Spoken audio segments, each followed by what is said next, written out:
მოგესალმებით, ჩვენ უკვე განვიხილეთ პირველი ცივილიზაციები, 4 ეპიზოდად არის ეს დაყოფილი და ვისაც გაინტერესებს შეგიძლიათ ნახოთ.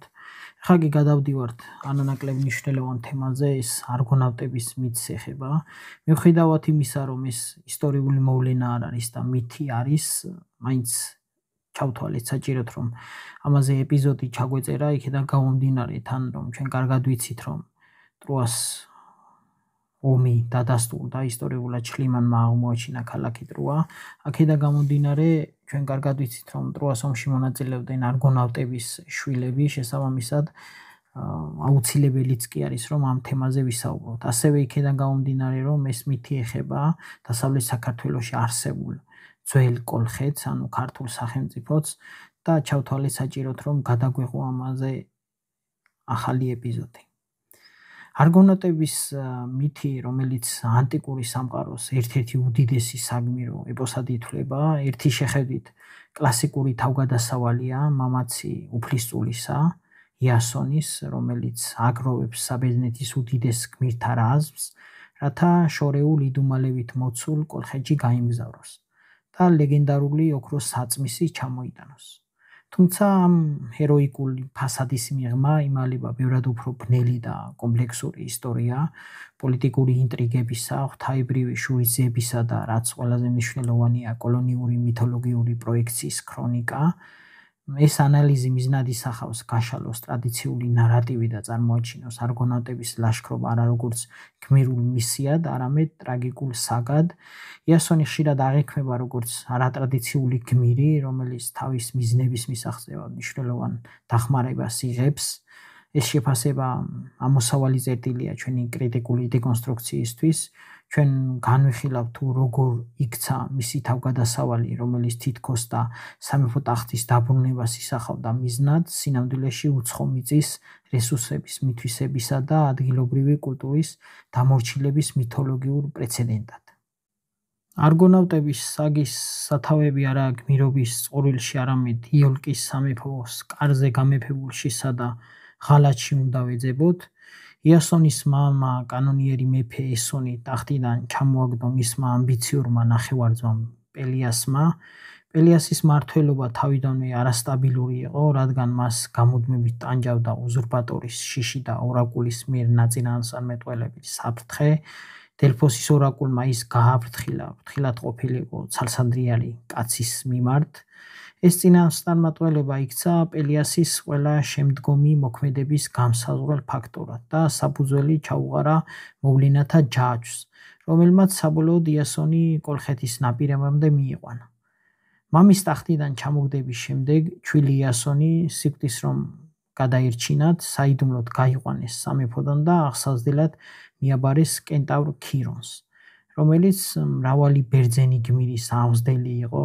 წლების შემდეგ დავაშკაცებული იასონი იოლკოში ბრუნდება, რათა თავის კანონიერი მემკვიდრეობა მოეთხოვა.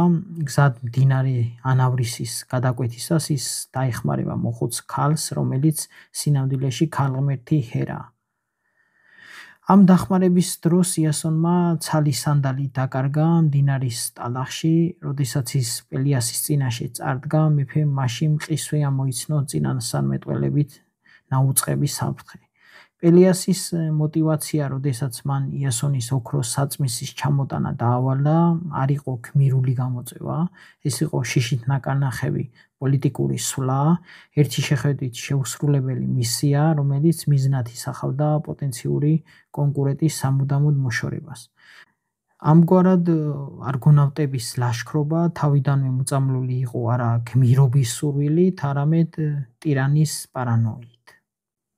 იასონის როგორც გმირის დამოუკიდებლობის იდეა საბოლოოდ ინგრევა, როდესაც სცენაზე გამოდის მოვლენების მთავარი, თუმცა უხილავი მამოძრავებელი ძალა ქალღმერთი ჰერა. ოქროს საწმისის ჩამოტანის იდეა სინამდვილეში არც იასონს და არც პელიას არ ეკუთვნოდა. ეს იყო ჰერას მიერ დაგეგმილი რთული და სასტიკი შურისძიების ნაწილი. ქალღმერთს ზულდა პელიასი, რადგან მან წლების წინ უგულებელყო მისი კულტი, რაც ყველაზე დიდი შეურაცხყოფა იყო. საკუთარი დედინაცვალი ჰერას საკურთხეველთან მოკლა. ამ კრეხელობისთვის ჰერამ სასჯელად პელიასის განადგურება გადაწყვიტა და ამ გეგმის აღსასრულებლად იარაღად სწორედ იასონი აირჩია. როდესაც პელიასმა ცალსანდრიანი იასონს კითხა, რას უზამდა იმ ადამიანს, ვის წინასწარმეტყველების თანახმად მისი დამღუპელი უნდა გამხდარიყო, იასონმა ამ კითხვაზე უპასუხა, რომ მას ოქროს საწმისის მოსატანად გაგზავნიდა. ეს არ იყო მისი საკუთარი აზრი, ეს იყო ჰერას მიერ შთაგონებული სიტყვები, ქალღმერთმა ოსტატურად გამოიყენა პელიასის შიში და იასონის ამბიცია, რათა ორივე თავის შურისძიების გეგმის მონაწილედ ექცია. ამ კონტექსტის გათვალისწინებით იასონის როლი ფუნდამენტურად იცვლება. ის აღარ არის პროაქტიული გმირი, რომელიც საკუთარი ნებით ირჩევს სახიფათო გზას სამართლიანობის აღსადგენად, ის პასიური ფიგურაა, მარიონეტი, რომელსაც გარეგანი ძალები მართავენ. მისი მისია თავიდანვე მოწამლულია, რადგან ის ემსახურება არა სამართლიანობას, არამედ ტირანის და ქალღმერთის შურისძიებას. ოქროს საწმისი კი, რომელიც თითქოს გმირობის სიმბოლო უნდა იყოს, ეს უბრალოდ იარაღია პოლიტიკური თამაშისა, ერთგვარი თამაშისა, რომელსაც პელიასის პოლიტიკური გადასახლებისთვის იყენებს, ხოლო ჰერა თავის მტრის გასანადგურებლად. პელიასი ამ მისიას რელიგიურ საბაბით ნიღბავს, თითქოს საწმისის დაბრუნება მეფე ათამასის საგვარეულოზე დადებული წყევლას მოხსნის, მაგრამ მისი რეალური მიზანი ცივი პრაგმატული პოლიტიკაა, ეს ფარისევლობა მთელი მითს გასდევს ლაიტმოტივად და ამხელს ეგრეთ წოდებულ გმირულ ეპოქის ბნელ მხარეს. გავყვეთ მითის სიუჟეტს. იასონის მოწოდებას შეერთებოდნენ მას კოლხეთის სახიფათო ლაშქრობაში, საბერძნეთის უდიდესი გმირები გამოეხმაურნენ, შეიკრიბა 50 გმირისაგან შემდგარი რაზმი, რომელთა შორის იყვნენ ისეთი ლეგენდარული ფიგურები, როგორიც არიან ჰერაკლე თავის ზეადამიანური ძალით, ორფეოსი, რომლის მუსიკაც შეეძლო ქვებისა და ცხოველების დამორჩილებაც კი, და ასევე დიოსკურები, ეს ტყუპიძმები, კასტორი და პოლიდევკა და სხვები. მათ ხომალდ ჩვენ ვიცით კარგად, რომ არ გვეწოდა მისი ამგების საპატიცემულოდ. ეს ხომალდი თავის დროის საუკეთესო ხომალდად ითვლებოდა. ტრადიციული გადმოცემით ეს იყო კეთილშობილური საძმო, რომელიც საერთო მიზნისთვის გაერთიანდნენ. თუმცა კრიტიკული ანალიზის პერსპექტივით ეს გაერთიანება სხვანაირად შეიძლება წავიკითხოთ. იყო კი ეს ნამდვილი გმირთა კავშირი, თუ უფრო მეტად ავანტურისტთა და მეომართა კრებული. ფაქტობრივად კერძო არმია წარმოადგენდა ეს, რომელიც მაღალი რისკისა და დიდი ჯილდოს მქონე ექსპედიციაში გაიმგზავრნენ უცხო ტერიტორიაზე. მათი მიზანი იყო არა თავდაცვა ან სამართლიანობის აღდგენა უცხო მიწაზე, არამედ კონკრეტული ძვირფასი არტეფაქტის, ამ შემთხვევაში ოქროს საწმისის წამოღება, რაც მათი მოქმედების უფრო მეტად საზღვაო რეიდს, ვიდრე გმირულ მისიის ელფერ სცენს. არგონავტების მოგზაურობა კოლხეთამდე ახსავსე იყო მრავალი განსაცდელით, რომლებიც თავის მხრივ შეიძლება განვიხილოთ როგორც ბერძნული სამყაროს შეჯახება ბარბაროსულ, ანუ არაბერძნულ სამყაროსთან, როგორც თავად ბერძნები უწოდებდნენ. თითოეული ეპიზოდი ავლენს ბერძნული წარმოდგენებს და შიშებს უცხოური კულტურების მიმართ. მათი პირველი გაჩერება იყო კუნძული ლემნოსი, სადაც მხოლოდ ქალები ცხოვრობდნენ. მათ აფროდიტეს წყევლის გამო საკუთარი მხრები დახოცეს. ეს ეპიზოდი შეიძლება წავიკითხოთ როგორც ბერძნული პატრიარქალური საზოგადოების შიში და ფანტაზია სამყაროზე, სხვა სამყაროზე, სადაც მამაკაცური წესრიგი დარღვეულია. არგონავტების ჩასვლა და ქალებთან დროებითი კავშირი სიმბოლურად აღადგენს ამ წესრიგს, ასე ვთქვათ. არგონავტების მის ეს ბერძნული და ბარბაროსული ცივილიზაციის ჭიდილი მუდმივად გადევს და ის სიმბოლურად არის ჩაქსოვილი არა მარტო ლემნოს კუნძულ ლემნოსთან, არამედ მის შემდეგ ხვდები ჩვენ ექვსხელიან გიგანტების ტომს, რომელიც არგონავტებს თავს ესხმის და მისი დამარცხება ჰერაკლეს მიერ ფაქტობრივად ცივილიზაციის გამარჯვებას ნიშნავს ველურ ბუნებასთან. ასევე ხვდებით მეფე ამიკოს, ბებრიკების სასტიკ მეფე, რომელიც ყველა სტუმარს კრივში იწვევს და კლავს და ნახავთ, რომ მისი დამარცხება არგონავტი პოლიდევკეს მიერ იმეორებს იგივე მოტივს, რომ ბერძნები ცივილიზაციას შეაქვთ ველურ ტომებში. ასევე აქვთები ჩვენ სიმპლე გადებს, ანუ მოძრავ კლდეებს, ეს ზებუნებრივი ბარიერია შავი ზღვის შესასვლელთან. ეს დაახლოებით ალბათ თუ მითი რეალობა ფოსფორის სრუტესთან არსებობდა, ჩვენ კარგად ვიცით, რომ შავი ზღვა ერთ დროს მტკნარი ზღვა იყო, ანუ არ იყო მლაშე და შემდეგ, როდესაც ეს ფოსფორის სრუტე გაიხსნა, აქ შემოდინებულმა მარილიანმა წყალმა დახოცა მტკნარი წყლის ცხოველები და კარგად ვიცით, რომ შავ ზღვაში ცენტში 200 მეტრ ქვემოთ ფაქტობრივად დღესდღეობითაც უსიცოცხლოა და დღეს აქ გაზი არის მხოლოდ დაგროვებული 200 მეტრის ქვემოთ. რომ დაუბრუნდეთ სიმპლე გადებს, ჩვენ კარგად ვიცით, რომ ეს ზებუნებრივი ბარიერი გადალახეს არგონავტებმა, როგორც გადალახა მტრედმა, მხოლოდ კუდი დაუზიანდა, ანალოგიურად გადალახა ხომალდმა არგომაც და მხოლოდ უკანა ნაწილი დაუზიანდა მას. ამგვარად მოგზაურობა კოლხეთამდე იქცევა იდეოლოგიურ რუკად. ფაქტობრივად ის განსაზღვრავს ბერძნულობასა და მონსტრულ და ჩამორჩენილ სხვა ცივილიზაციებს, ანუ ბარბაროსებს, რომელსაც ბერძნები უწოდებენ. ეს ფაქტობრივად გაუცხოების პროცესი კოლონიზაციის ფსიქოლოგიური წინაპირობაა, რადგან ის აახდენს უცხო ხალხების დეჰუმანიზაციასა და ამართლებს მათ მიწაზე შეჭრას და მათ კერძო საქმეებში ჩარევას. ეს თემა ჩვენ კარგად ვიცით, რომ ბერძნული კოლონიების შემდეგ შავი ზღვისპირეთში უკვე არსებობს. იმისთვის, რომ არგონავტების მითი სრულად გავიგოთ, აუცილებელია ნარატივი დროებით შევაჩეროთ და მას ისტორიულ კონტექსტში მოვათავსოთ. ეს ამბავი არ არის უბრალოდ ფანტაზია, ის ღრმად არის დაკავშირებული ბერძნულ სამყაროს რეალურ ისტორიულ პროცესებთან, კერძოდ შავი ზღვის რეგიონის კოლონიზაციასთან. ისტორიულად ბერძნული კოლონიზაცია შავი ზღვის სანაპიროებზე მიმდინარეობდა დაახლოებით ძველი წელთაღრიცხვის მე-6 საუკუნეებში. ამ პროცესის მთავარი მამოძრავებელი მიზეზი იყო მიწის მწირმიწიანობა და მოსახლეობის ჭარბად გაზრდა, ახალი სავაჭრო გზების ძიება და რესურსების შემოტანა, როგორიც არის ხორბალი, ხე-ტყე, ლითონი, მონები თუნდაც და ასე შემდეგ. არგონავტების მითი, რომელიც ბევრად უფრო ძველია, მას უკვე ჰომეროსი იხსენიებს, რაც მის სათავეებს ძველი წელთაღრიცხვის მე-8 საუკუნემდე ათავსებს, დაახლოებით ძველი წელთაღრიცხვის მე-12 საუკუნე არის რო ვივარაუდოთ. შეიძლება განვიხილოთ ეს მითი როგორც ამ ისტორიის პროცესის ფუძემდებლურ საწესდებო მითად. ამბავი, რომელიც ქმნის ლეგენდარულ პრეცედენტს და ამართლებს შემდგომ რეალურ ექსპანსიას. მითი შეიძლება წავიკითხოთ როგორც ლეგენდაში გაფილტრული სადაზვერვო ანქარიში, ასე ვთქვათ. სწორედ აქედან ჩვენ ვიღებთ ბერძნები მიიღეს თავისთავად გეოგრაფიული ცოდნა და ასევე კულტურული შიშები შავი ზღვის რეგიონის შესახებ, რომელიც ბერძნისთვის სახიფათო და შორეულ ადგილად აღიქმებოდა. მითში აღწერილია საზღვაო საფრთხეები, რაც უკვე განვიხილეთ და მტრულად განწყობილი ადგილობრივები ასევე.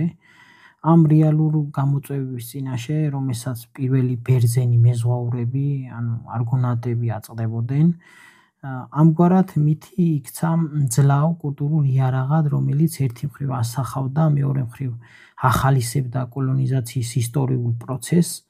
ისტორიული ბერძნები, რომლებიც შავი ზღვის სანაპიროებზე კოლონიებს აარსებდნენ, ფაქტობრივად თავიანთ ლეგენდარული წინაპრების არგონავტების კვალს მიჰყვებოდნენ, რაც მათ მოქმედებებს გმირულ და გამართლებულ ერფერს სცემდა.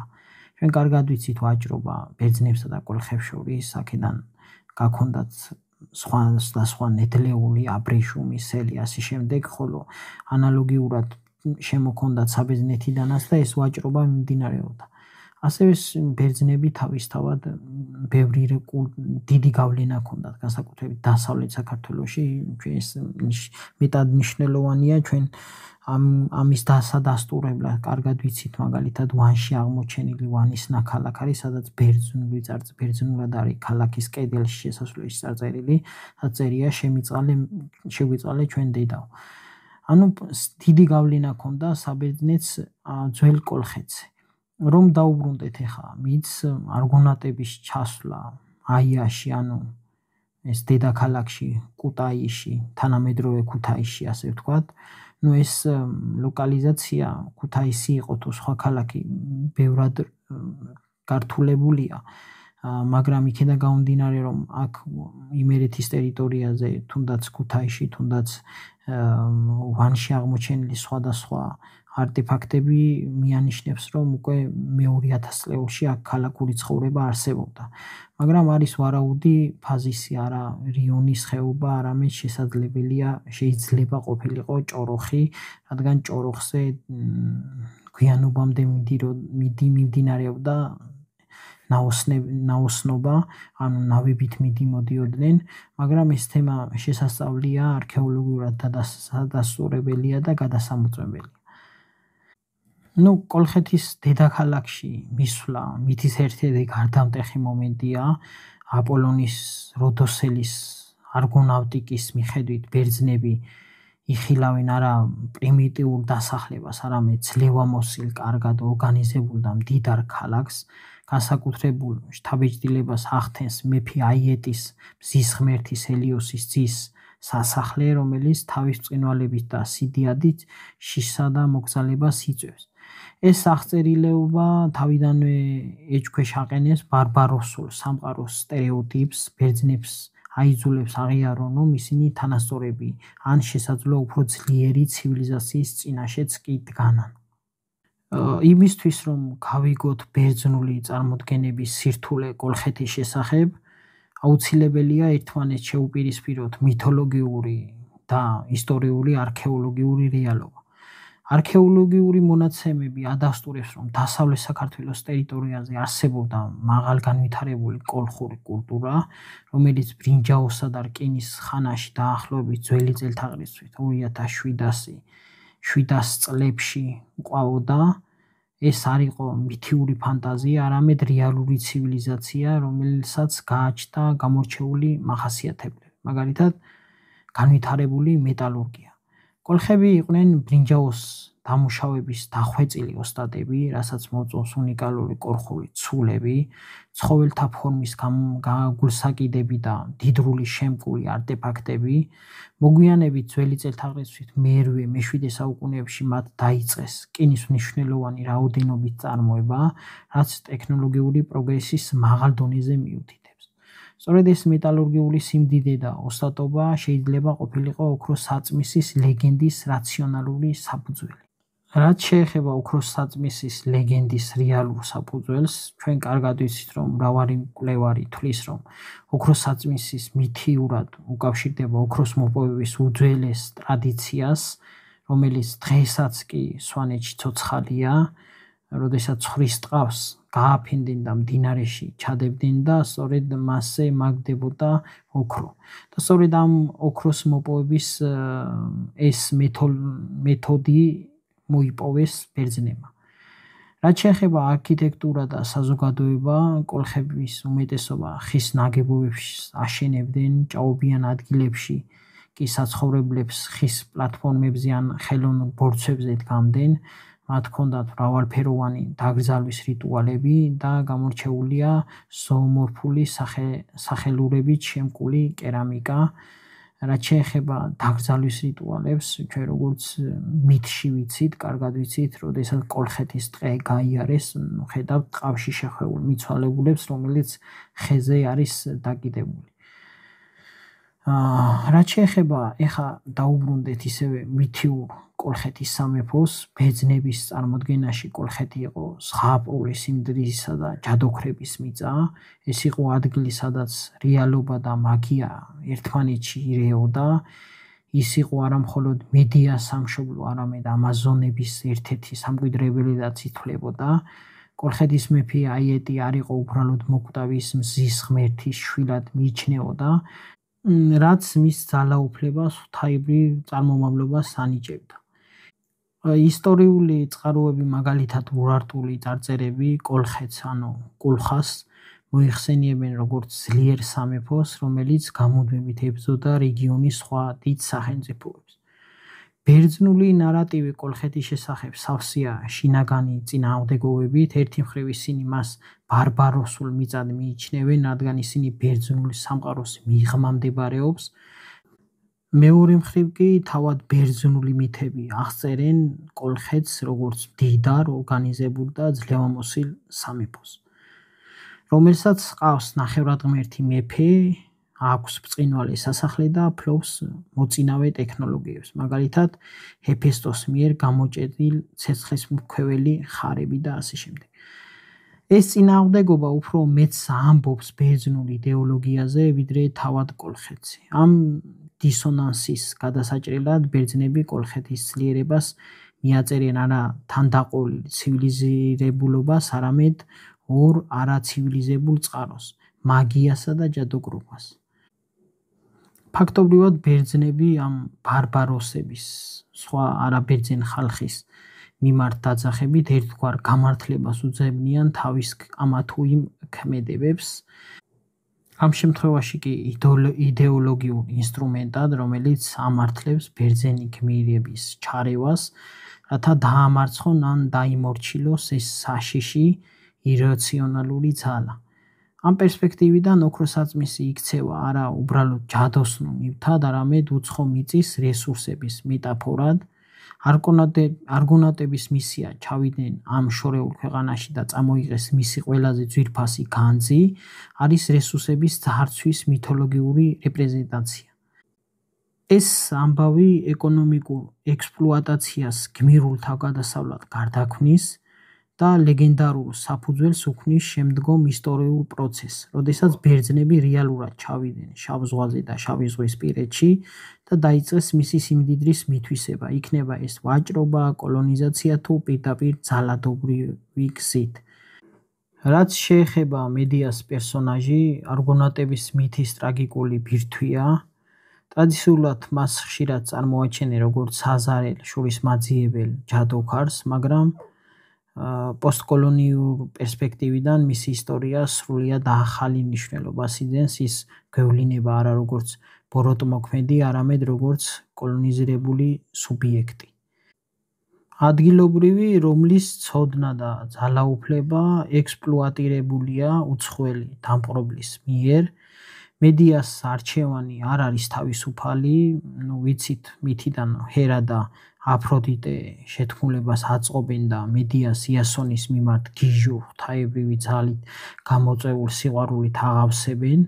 ეს აქტი მას ართმევს თავისუფალ ნებას და აქცევს ჰერას შურისძიების გეგმის კიდევ ერთ ინსტრუმენტად. მედეა იტანჯება შინაგანი კონფლიქტით, ერთი მხრივ დგას მისი მოვალეობა მამისა, ანუ მეფე აიეტისა და სამშობლოს წინაშე, ხოლო მეორე მხრივ იასონისადმი დაუძლეველი ზებუნებრივი ნება. ის არის, ასე ვთქვათ, ჭყალებში შინაური, რომლის ცოდნა, მაგიური წამლები, შელოცვები, ადგილობრივი საიდუმლოებები აუცილებელია იასონისთვის წარმატების მისაღწევად. იასონი როგორც კოლონიზატორი იყენებს მის სიყვარულს და ცოდნას საკუთარი მიზნების მისაღწევად. თანაც პირდება მას ქორწინებას მომავალში, საბერძნეთში. დაპირებას იასონი, რა თქმა უნდა, უღალატებს და ჩვენ უკვე შემდგომ ევრიპიდეს ტრაგედიაში მედეაში ვხედავთ. ამის გამო მედეა თუ როგორ მოთქვამს, ო მამაო ჩემო, ქალაქო ჩემო, სამორცხვინოდ რომ დავტოვე და საკუთარი ძმა რომ მოვკალი. მისი ტრაგედია არის იმ ადამიანის ტრაგედია, რომელიც საკუთარ კულტურას, ოჯახს ღალატობს უცხოელის სიყვარულის გამო და ბოლოს სწორედ ამ უცხოელისგან რჩება მიტოვებული და გარიყული. ჩვენ როდესაც მითის სიუჟეტს მივყვებით, ხედავთ, რომ მეფე აიეტი იასონს სამ ამოცანას უყენებს, რომლებიც ერთი შეხედვით შეუსრულებელია და მიზნად ისახავს მის გარდაუვალ დაღუპას. პირველი ვიცით, რომ ორი ცეცხლის მქეველი ბრინჯაოს ჩლექებიანი ხარების შებმა და უღელში და გაყოლა, ანუ დაახმნა. მეორე ამ ხარებით არესის ველის მოხსნა და იქ დრაკონის კბილების დათესვა, დათესვილი კბილებიდან ამოსული მეომრების დამარცხება. მნიშვნელოვანია ხაზგასმით აღინიშნოს, რომ იასონი ამ ამოცანებს ასრულებს მხოლოდ და მხოლოდ მედიას დახმარებით. სწორედ მედია აძლევს მას ცეცხლგამძლე მალამოს, რომელიც მას და მის ფარს ხარების ცეცხლისგან იცავს. სწორედ მედია ასწავლის მას სტრატეგიას, თუ როგორ დაამარცხოს პარტუები, ანუ ის მეომრები, რომელიც დათესილი კბილების შემდეგ ამოდის. ჩააგდოს მათ შორის ქვა, რათა ისინი ერთმანეთს დაერიონ და ეს ეპიზოდი სრულად ანგრევს იასონის როგორც დამოუკიდებელი გმირის იმიჯს.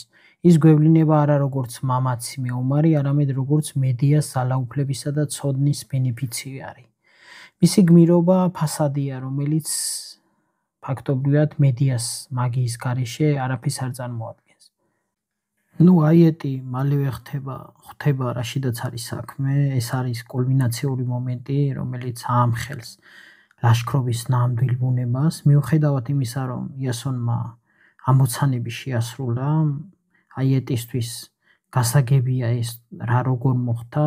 ის უარს ამბობს ოქროს საწმისის გადაცემაზე და არგონავტების დახოცვას გეგმავს. მეფის ეს უარი ხდება საბოლოო საბაბი იმისთვის, რომ საწმისი ძალით წაიღონ. ეს აქტი აღარ არის პირობის შესრულების მოთხოვნა, ის ქურდობად იქცევა და შემდეგ სცენა თავისთავად არის ის, რომ მედია და იასონი არესის წმინდა ჭალებში მიუძღვება. მედია იასონს, სადაც უზარმაზარი მუხაზე ოქროს საწმისია ჩამოკიდებული, მას უძილო დრაკონი დაარაჯობს. მედია იყენებს თავის მაგიურ წამარს და შელოცვებს, რათა დრაკონი დააძინოს. სანამ ურჩხულს სინავს, იასონი სწრაფად ხსნის ოქროს საწმისს ხიდან, რის შედეგადაც ისინი ჩუმად იპარებიან ხომალდისკენ. წყაროებში გამოყენებული ენა მოხსნა, ჩუმად გაპარვა, აიეტის პირდაპირ უართან მოტყუებასა და მაგიის გამოყენებასთან ერთად ამ აქტს ცალსახად ძარცვა წარმოაჩენს და არა საპატიო გზით მოპოვებულ ჯილდოდ. მრავალ გადმოცემაში პირდაპირ იყენებენ სიტყვას მოპარვას და ქურდობას ამ მოვლენის აღსაწერად. როდესაც აიეტი აღმოაჩენს ძარცვას, დევრებით დაადევნებს არგონავტებს.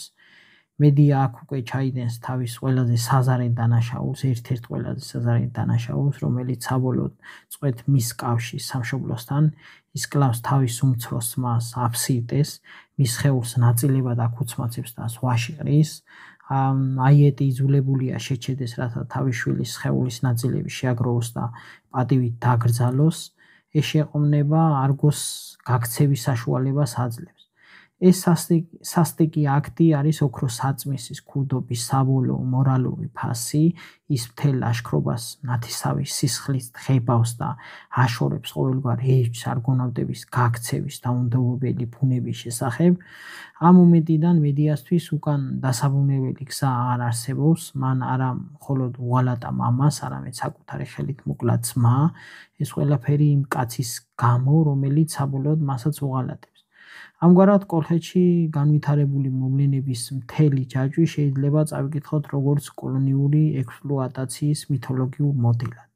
ეს იწყება უცხო რესურსის მითვისების სურვილით, გრძელდება ადგილობრივი კოლაბორატორის გამოყენებით და ღალატით და სრულდება საზარელი ძალადობით და კოლონიზირებული საზოგადოების სოციალური სტრუქტურის გრევით. ოქროს საწმისის მოპარვა არგონავტებისთვის მშვიდობა და დიდება არ მოუტანია. პირიქით, ეს აქტი იქცა უბედურების გრძელი ჯაჭვის დასაწყისად. დაბრუნების გზა გრძელი და რთული აღმოჩნდა სავსე ახალი თავგადასავლებით, როგორიცაა შეხვედრა მაგალითად ბრინჯაოს გიგანტ ტალოსთან კრეტაზე, რაც მიანიშნებს იმაზე, რომ საწმისი სიმშვიდე არ მოაქვს. იოლკოსში დაბრუნების შემდეგ იასონი ზიმედები არ გამართა. პელიასი უარს ამბობს ტახტის დათმობაზე. ამ დროს კვლავ მედია მოქმედებს. მედია ხდება ისევ იასონის ხსნელი. იასონის სახელით ის არწმუნებს პელიასის ქალიშვილებს, რომ შეუძლიათ მათი მოხუცი მამა გაახალგაზრდაონ. ამისთვის მისის ჩევით ისინი კლავენ და აქ უცმაცებენ საკუთარ მამას, რათა ქვაბში მოხარშონ, თუმცა მედია რა თქმა უნდა არ ასრულებს გაახალგაზრდავების რიტუალს. ეს საზარელი მკვლელობა იასონს ტახტს კი არ მოუტანს, არამედ ორივესთვის იოლკოსიდან გაძევების მიზეზი ხდება. ქალაქის მცხოვრებლები ვერ პატიობენ მათ ასეთ სისასტიკეს და საბოლოოდ ოქროს საწმისმა, რომელიც სამეფოს დაბრუნების სიმბოლოდ უნდა ყოფილიყო, მათ მხოლოდ სისხლის ღვრა მოუტანა.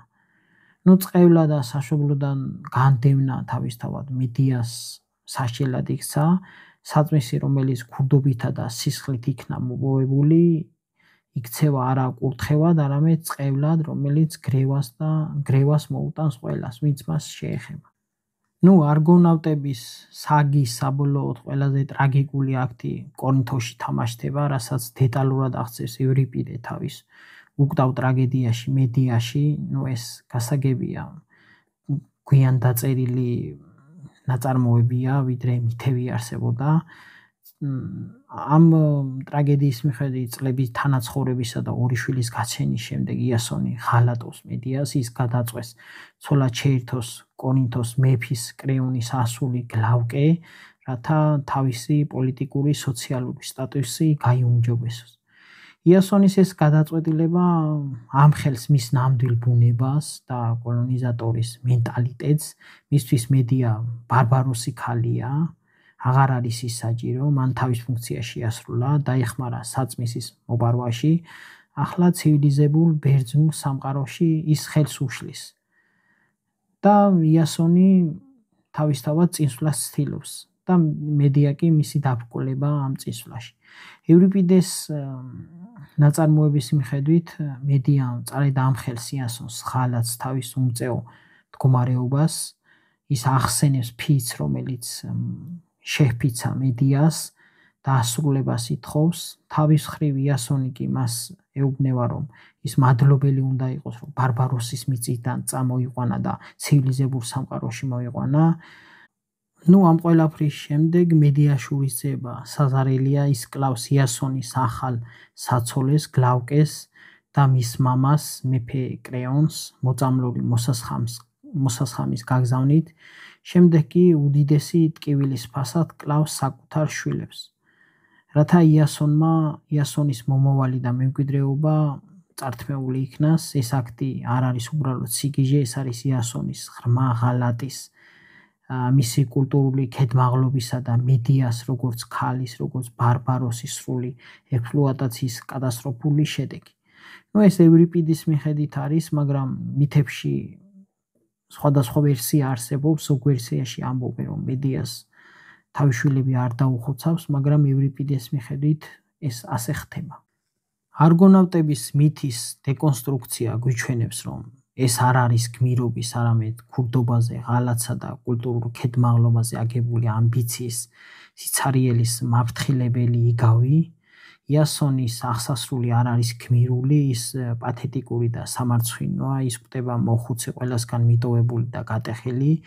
ლეგენდის თანახმად ის თავის ძველ ხომალდს არგოს თილში ისვენებდა, როდესაც გემის გახრწნილი ანძა ჩამოვარდა და თავში დაეცა. გახრწნილი ხომალდი ძლავრი მეტაფორაა, მისი დიდების ხომალდის მისივე სამარცხვინო სიკვდილის იარაღად იქცა. ეს სიმბოლურად გამოხატავს იმას, თუ როგორ განადგურდება და ჩამოინგრევა მორალურად გახრწნილი საძირკველზე აგებული მემკვიდრეობა და გაანადგურებს იმ გმირს ბჭყალებში, რომელსაც ოდესღაც ატარებდა. იასონის საბოლოო დაღუპვა არ არის შემთხვევითი, ეს არის ლოგიკური დასასრული იმ ცხოვრებისა, რომელიც სხვების გამოყენებისა და წმინდა ფიცის გატეხვაზე იყო აგებული. შეძამების სახით კი ჩვენ შეგვიძლია ჩამოვაყალიბოთ ასე, მოვლენები, ტრადიციული ჰეროიკული ინტერპრეტაცია და კრიტიკული ქურდობის და ექსპლუატაციის ინტერპრეტაცია. მაგალითად, მისი სათავე ტრადიციული თვალსაზრისით ეს იყო კეთილშობილი უფლისწული იღებს გამოწვევას, რათა დაიბრუნოს კანონიერი ტახტი, მხოლოდ კრიტიკული ანალიზით ეს არის პარანოიკი ტირანის მიერ სიკვდილისთვის განწირული პოლიტიკურად მოუხერხებელი კონკურენტი, რომელსაც შურისმაძიებელი ქალღმერთის მანიპულირებით აგზავნის ოქროსაწმისის მოსაპოვებლად. რაც შეეხება მოგზაურობას, ესეც ტრადიციული ჰეროიკული ინტერპრეტაციით ეს არის ამაღელებული თავგადასავლების სერია, სადაც ბერძენი გმირები ამარცხებენ მონსტრებს, ხოლო კრიტიკული ანალიზით ეს არის ბარბაროსული სამყაროს იდეოლოგიური რუკის შექმნა, რომელიც ბერძნულ უპირატესობას უცხო კულტურების გაუცხოების გზით ამკვიდრებს. რაც შეეხება ჩასვლას კოლხეთში, ესეც ტრადიციული შეხედულებით ისა ბერძენი გმირები ჩადიან უცხოურ ჯადოსნურ და მტრულ მიწაზე, ხოლო კრიტიკული შეხედულებით ეს არის ექსპანსიონისტური კულტურული წარმომადგენლები ჩადიან დიდარ ტექნოლოგიურად განვითარებულ უცხო სამეფოში. რაც შეეხება მედიას როლს, ტრადიციულად მიიჩნევა ეს არის შეყვარებული პრინცესა, რომელიც ეხმარება გმირს, რომელიც უყვარს. ხოლო კრიტიკული ანალიზით ეს არის კოლონიზირებული სუბიექტი, რომელიც ადგილობრივ ცოდნასა და ძალაუფლებას უცხოელი დამპყრობელი იყენებს ძვირფასი რესურსების მოსაპოვებლად. ანუ გამოყენების ობიექტია, მის სიყვარულს ცუდად იყენებს უცხოელი დამპყრობელი. რაც შეეხება საწმისის მოპოვებას, ტრადიციის მიხედვით ეს არის იასონი მამაცურად ასრულებს შეუსრულებულ ამოცანებს და იმსახურებს ჯილდოს, ხოლო კრიტიკული შეხედულებით იასონის წარმატებას აღწევს მხოლოდ მედიას ძალისწყალობით, შემდეგ კი იპარავს საწმის, მას შემდეგ რაც მეფე კანონიერად უარს ამბობს მის გადაცემაზე. რაც შეეხება შედეგს, შეგედი ჩვენ ნახეთ ტრაგიკული დასასრული გამოწვეული უცხოელი ჯადოქრის უკონტროლო ნებით, ხოლო რაც შეეხება კრიტიკული ანალიზით, ეს არის დარღვეული ფიცისა და კოლონიური ღალატის გარდაუვალი შედეგი, სადაც გმირი ჭყალებში ნადგურდება საკუთარი ქმედებების გამო. ამ შემთხვევაში იასონზეა საუბარი. იასონის სიკვდილს რაც შეეხება ტრადიციული მოტივები, ჩვენ ვიცით, რომ ესაა სევდიანი, მარტოსული, აღსასრული, ოდესღაც დიდი გმირისთვის. ხოლო კრიტიკული შეხედულებით ეს არის შესაფერისი მეტაფორა, ადამიანი, რომლის გმირული მემკვიდრეობა კორუმპირებულ საძირკველზე იყო აგებული, მისივე დიდების გაღწნის სიმბოლოს ქვეშ ეუბება. საბოლოო ჯამში არგონავტების მითი გვასწავლის, რომ გმირობა, რომელიც უსამართლობაზე, სხვის სიმდიდრის მითვისებაზე და ღალატზეა დაფუძნებული, ეს არის ილუზია. ნამდვილი შედეგი არ დაიდება ასე, არამედ განადგურდება და აუცილებლად რასაც დასთეს ადამიანი, იმას მოიმკის. არგონავტების მითს ესაუბარს ჩვენ აქ გავაჩერებთ, ისტორიული მიმოხილვა და არქეოლოგიური მოკლე მიმოხილვა ჩვენ ჩავრთეთ ამ თემაში. რაც შეეხება იმას, რომ ბერძნებს და კოლხეთს კავშირი ჰქონდათ, ეს უკვე ისტორიული ფაქტია და დასტურდება. და ის რომ სწორედ შავი ზღვისპირეთში ბერძნებმა კოლონიური ქალაქები დაარსეს, ესეც ფაქტია და ჩვენ ვიცით ფაზისი, დიოსკურია, პიტიუნტი და ასე შემდეგ, სწორედ ბერძნების მიერ დაარსებული, სადაც ვაჭრობდნენ ბერძნები და სწორედ ეს გამოძახილია იმ მითისა, არგონავტების მითისა, რაც შემდეგ უკვე მოყვა ბერძნული კოლონიზაცია კოლხეთის ტერიტორიაზე. დღეს ამით დაგემშვიდობებით, შემდეგ თემამდე თხოვნა იქნება, რომ არხი გამოიწეროთ, გააქტიუროთ ზარისხილაკი, რადგან არ გამოგჩეთ ეპიზოდები და ასევე ვიაქტიუროთ კომენტარებში, შეგიძლიათ დაწეროთ თქვენი შეფასება, რჩევები და ასე შემდეგ. ნახვამდის.